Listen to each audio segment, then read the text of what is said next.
Y nació un varón, el querido William Shakespeare. William Shakespeare nace en una familia acomodada.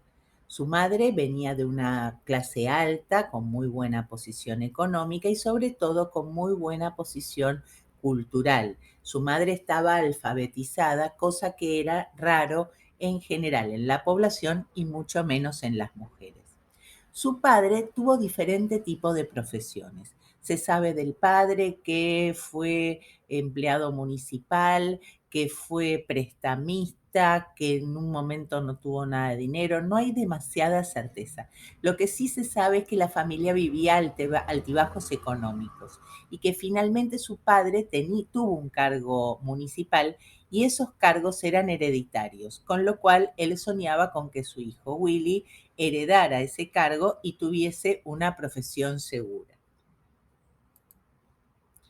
Pero nuestro querido Willy no era muy adepto a las sanas costumbres.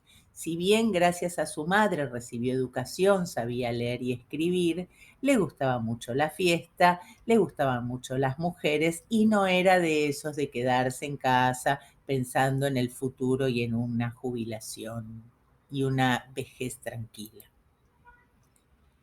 En tanta fiesta y tanta salida, obviamente nació el romance. ¿Y qué romance? Porque nuestro querido Willy se enamoró de una mujer bastante mayor que él y casada, con lo cual esto trajo graves problemas al querido Willy y esta mujer se esposó con Willy, pero él no era muy adepto tampoco a la vida hogareña, familiar, y esto hizo que en poco tiempo, ya con una hija y un hijo en camino, William haya tomado una decisión bastante drástica. Se fue, se fue un día. Dicen las malas lenguas que el primer marido de su esposa lo había llamado a un duelo y entonces escapó por el duelo. Otras versiones dicen que lo descubrieron cazando en una zona donde no se podía cazar y entonces estaba perseguido por la policía.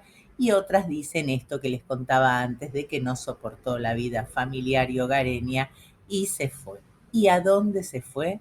Se fue de Stratford a Londres. Claro que si lo pensamos hoy, vean que entre Stratford y Londres podemos demorarnos unas 2 horas 11 minutos con peajes incluido. Pero en aquel momento donde obviamente no existían las autopistas, yendo a caballo, le llevó bastante más tiempo. Y no solo que le llevó bastante más tiempo, sino que él nunca había estado antes en Londres.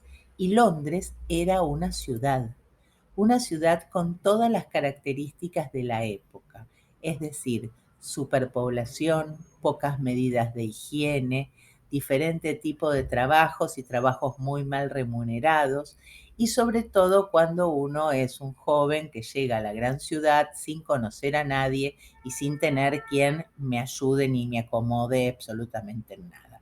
Entonces, ¿cuál fue el trabajo que consiguió Shakespeare? Consiguió como cuidador de caballos a la salida de los teatros. Recuerden que las obras en ese momento duraban 4, 5, 6 horas, con lo cual los caballos quedaban afuera del teatro y había que alimentarlos, cepillarlos y limpiar un poco todos los desechos que los caballos hacían durante tantas horas. De ahí, de ahí viene el gran dicho que seguramente todos conocemos de decirle a alguien cuando va a estrenar una obra, de decirle mucha mierda. ¿Por qué se le dice mucha mierda o toute la merde para ser un poco más fina y delicada?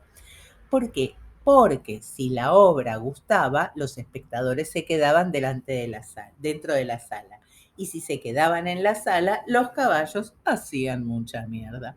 Entonces esto hace que si uno cuando salía del teatro, la calle estaba verdaderamente sucia, era un síntoma de que la obra habría sido muy buena y había gustado muchísimo.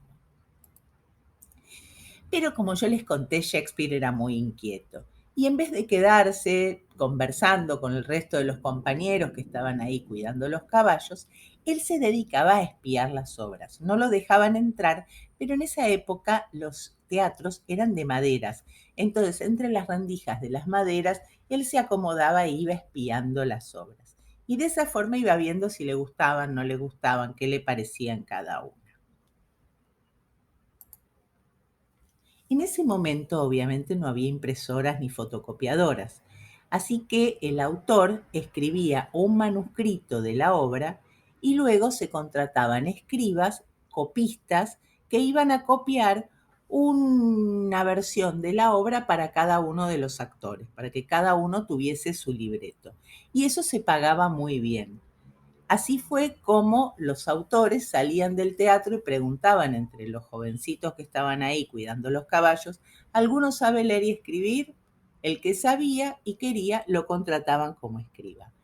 Shakespeare, que por suerte había recibido educación y sabía leer y escribir, inmediatamente abandonó los caballos y pasó a ser escriba. Ahora bien, ¿qué pasó? Para copiar las obras había que leerlas.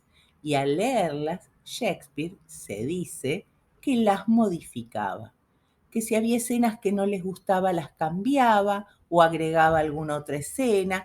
Digamos, no hacía unos cambios, no es que le cambiaba el final, pero le hacía como demasiados cambios.